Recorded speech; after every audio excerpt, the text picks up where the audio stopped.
What up, fellow scenarians? Be sure to stay locked in by subscribing to www.thescenarioradioshow.com and pull up a seat to the grown-ups table. Also, hit the notification button to make sure you don't miss any Real Talk with a Playlist. So we've got Shanera Williamson in with us from the Brown Mama Bear podcast.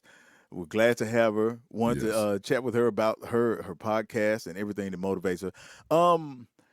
I didn't realize that parenting content was a big thing on the web. I didn't realize that until I saw, unfortunately, until I saw some like really crazy stuff, some of the more negative stuff, some of the parents who seem to be really leaning into sharing content, but they seem to be doing some horrible parenting in the process of it.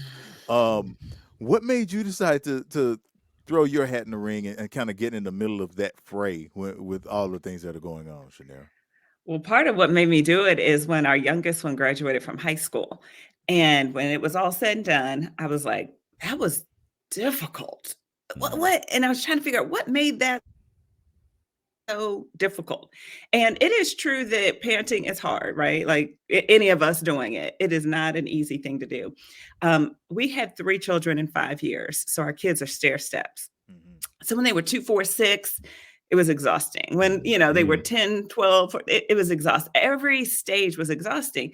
And so by the time the last one graduated from high school, I just took some time to journal about what I was feeling. And one of the things that I realized was this, I didn't even realize I had been through it, but was this consistent theme of the way racism affected all 3 of my kids. And then I realized it affected me too. And so I just thought, you know what? It is hard out in these streets. And so I want to help the mom I was 15 years ago. So if you are a Black woman trying to raise Black children to love the fact that they are Black, I want to help you. That's a good thing. No, it really is. That's a good way to start.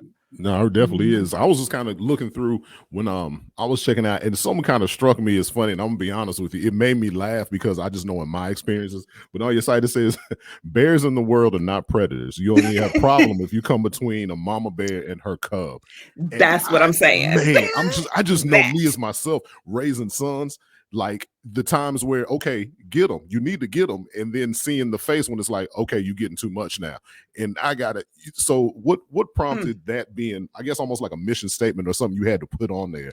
Oh, it's an actual thought that I had from something that happened to my children. So all 3 of my children at one point were in this dance program, and it was within the dance world. There's a lot of times things that happen that are detrimental to a young person's sense of self.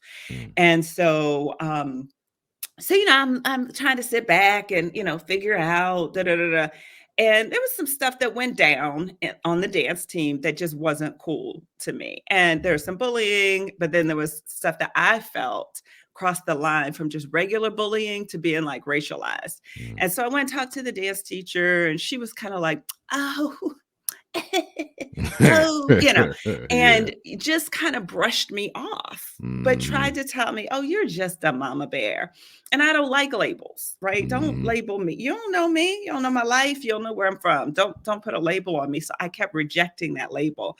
Fast forward a couple of years later, I was talking to this older gentleman that worked with my husband. He had gone into the Appalachian Trail with his then adult daughter, like in her 30s.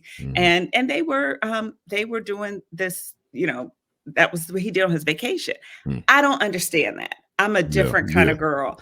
If I'm taking 2 weeks off of work, I am not sleeping in a tent. So I had so many questions. I kept going, but I wanted to have an open mind, right? Like, okay, maybe I'm missing out on life. Okay, so what about this? And he is the one who told me, it's this older white man who was like, Shanera, bears are not predators. The only time you have a problem is if you come in between a mama and her cub. And it was like, when he said it, instantly, I thought about that teacher. I went back and was like, because I went in like ready to take my earrings off because you have steps in between me and my daughter. And by you neglecting your responsibility to keep everybody safe in that space, safe physically, safe emotionally, you have not done your job. And so I was angry about it. And so I was thinking about like, ooh, those are the things that got me worked out. Like I'm a nice woman, right? Like, I'm gonna come in, I'm not gonna just pop off. But you mess with my children. Yeah. So did you find that microaggressions were more pervasive in certain phases of your children's lives? Like, well, maybe when they were younger, or was it just something you found that was kind of consistent throughout their growth? Or was it like, maybe teenagers, adolescents, toddlers? Yeah, I think teenage years, in our experience, the teenage years were worse. I think that when kids are younger, they don't have enough language to be hateful. By the time they're a little older, they've not just absorbed what happens in the world around them, but they're able to then vocalize stuff. And then just teenagers are insecure. I would never, you couldn't pay me to go back to middle school. And so they're insecure. And the only thing they know how to do is to pull somebody else down to try to make themselves feel better. So, so you got that going. And that's without talking about race. That's just mean girls will be mean girls. But then you add this other layer of race, and it's like a film that gets laid on top of it. Then there's some stuff that can happen to our children. So did any of that ever make you kind of question your decision or think twice? Because I guess everybody has this idea of success and what you want to attain and what you want to do. And with that, sometimes it comes with having your kids being in a better school system or putting them in this type of school. Was there ever any guilt that came from it to be like, well, dang, I'm the one that got them here. I want to, we're successful. We have this and I'm the one that got them. Was there any guilt that kind of came with it or just kind of second thoughts? I'm still working through the guilt. That's what I'm doing. That's why I'm helping other people. Absolutely. Absolutely. But I'll tell you this too. I felt like I got duped at some point. I'm rethinking what that term better means. And I haven't talked about it yet on the podcast because I actually have some Post-it notes on the wall because I'm thinking through it. Like we need to redefine better. Yes. This generation of Black parents, we need to redefine what is better. So I stand in between two generations. My parents grew up in the segregated South, and then I raised my children in the South. And so they were in a different South. My parents never had the opportunity to be in a classroom where they had resources that were good, books that had all the pages in them. But what they did have, they had some teachers who cared about them. They had a community around them that was tightly knit. And so when my parents then had this opportunity to be in an integrated environment, well, then that's when the language of better happened because we want better. And absolutely, they are like, my parents were like, stand on my shoulder, not just stand on my shoulder. Look, hey, stand here and then come on. They were showing me how to stand on their shoulders and to be better. So I love my parents for that. Both of them were educators at some point in their careers. And I think that deeply impacted me.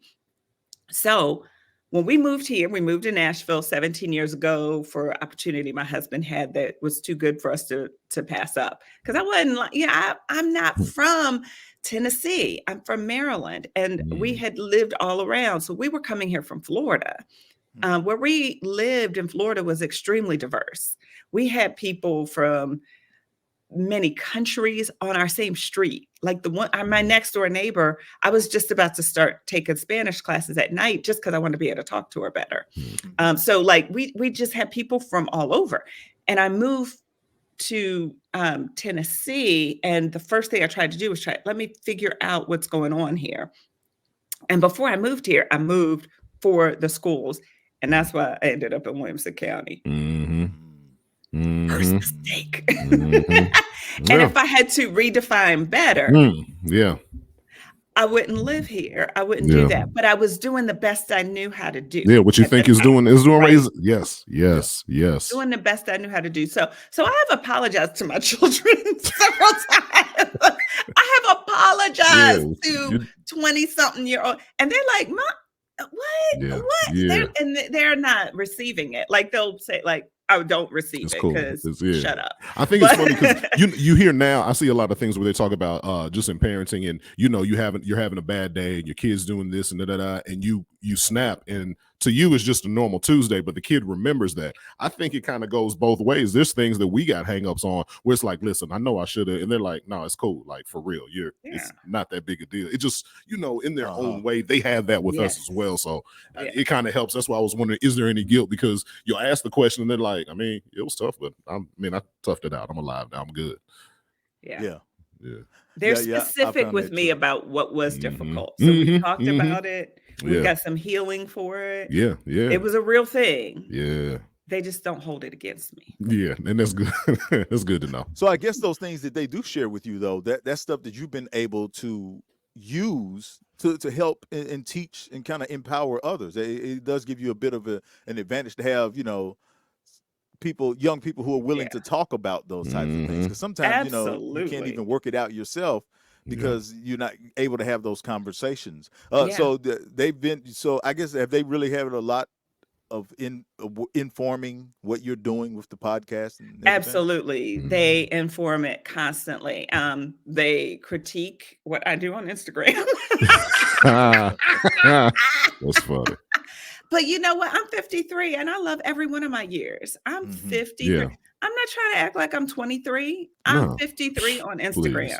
That's what, because it's who I am. And I can only be me. I can't be somebody else. So, but they definitely are my biggest cheerleaders. No, my husband's my biggest. They're my second biggest cheerleaders. My oldest one is a high school history teacher. And she informs me often of things that I want to make sure that I'm helping other people, because she's talking about things on both sides of it, what it was like to be a student in a space where history was not taught well. And then she's on this side of it where she's trying to do her best to show up as her best self. When they talked about the transatlantic slave trade in her curriculum, there's a point at which she said, I got to take care of myself so that I don't show up and throw stuff on them that is unnecessary right now. So it's that kind of stuff. Like they're better than me. That's what. Then my middle daughter does help me out with a lot of things. She is our social media guru. She's a professional choreographer and she's a dancer. Her agent is in Atlanta, so she lives in Atlanta, but she actually came here to Nashville last year, and it was the first time that a country artist had hired hip hop dancers on the main stage. So she was, and she did the choreography. She hired the other dancers, and she was the lead dancer.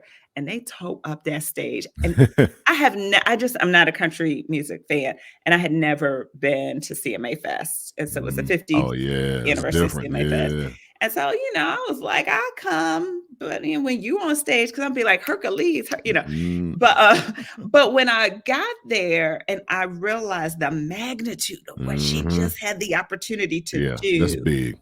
I was moved to tears. I was going to say, I know you cried. She was her authentic Black self on that stage. In that space. And she brought to them who she is. She didn't change for them. And then my youngest one is a senior at Howard. And y'all, I'm thinking about it already. We're about to go to graduation in May, and it will be 32 years from the time that my husband and I graduated from the same university and on that campus. And I'm going to tell you right now, y'all going to have to pick me up off the floor, off the ground. Because I feel like we made it, right? We made it. Like, I didn't think I was going to make it some days. They were trying to take my Black children out. They were trying to take away their sense of self, liking who they are. It's already hard enough for girls to feel worthy, but on top of the racism that they had to face, we made it. We made it. So who's been your community in the midst of when you were raising kids? A lot of times, I often talk about that it's important for us to have community, and it's difficult in this modern age for us because a lot of times we are transient. People are, moving to different areas, whereas a lot of, our previous generations grew up with there's, uncles and aunts around, grandparents around, just neighbors, people that we who are helping us raise our kids in ways that we may not even realize until we get older. And also sometimes just helping us to keep our own sanity. Who has been your community in the midst of the challenges of raising those three young women? I would have to say, so when we moved here 17 years ago, the only person I knew was a girlfriend of mine from Howard. She was a year ahead of me at Howard. My girlfriend Carla was here. And I used to drop by her house sometimes, just like we're those kind of people that you can drop by unannounced. Just like, girl, what you doing? Okay, you can't talk? All right, girl, we'll talk to you later. Or, we would do that with one another. And so I feel like I started with just a seedling of community, not whole community. And along the way, I've been picking up community. So that's how it started. And then I realized that I couldn't be a burden to just one friend. And so it's just who I am anyway. Like I'm a pretty, I got a big personality. So I have more relational needs than, I can't just have that one person in my life. I can't expect my husband to be my everything. I have to have many. So I had a roster of friends that lived in other parts of the country that I would call. I had my sister back in Maryland, back in Baltimore. And then I've picked up friends along the way. So right now, I wish you could see it. Okay, I can't go to downstairs. I keep all the Christmas cards people send me throughout the year. I have our next door neighbor from when we lived in Orlando in 2002. I have a picture from our next door neighbor when we lived in South Florida in 2006. We pick up people along the way, but I pick them and keep them, the ones who deserve to be close. I keep them close. So some of them may be my Christmas card friends, but I keep Christmas cards up all year long on the door of my pantry and my kitchen because I want to keep looking at faces who I know love me. So that's how I picked it up. But for me, it was difficult and it took a long time to find community. And so Brown Mama Bear is my love letter to younger Black millennial moms to say, girl, let me help you put this community together because you're gonna need it. And there's a lot of people who don't think they need it. They think I'm good. I don't need, people who are like, I don't need as many friends as you. You don't. No one needs as many as me. You don't need as many as me, but you do need some. And so yeah. I don't think people often recognize how significant it is as a parent to have community. There are all these logistical ways, of course, you think of it, you're like, that I can see where that connects. But because of the westernized way that we've been taught to think of individualism as strength, right, we begin to miss out on how much. It's like, no, your strength is community. Community is strength. Definitely community, and you got to have it. See, that's the thing we lost. When now I'm not saying I want to go back to segregation. It was horrible. Jim Crow, horrible. But we lost something when we gained other things. So let's not call it better. Let's call it different. Yeah. And now how do we get better?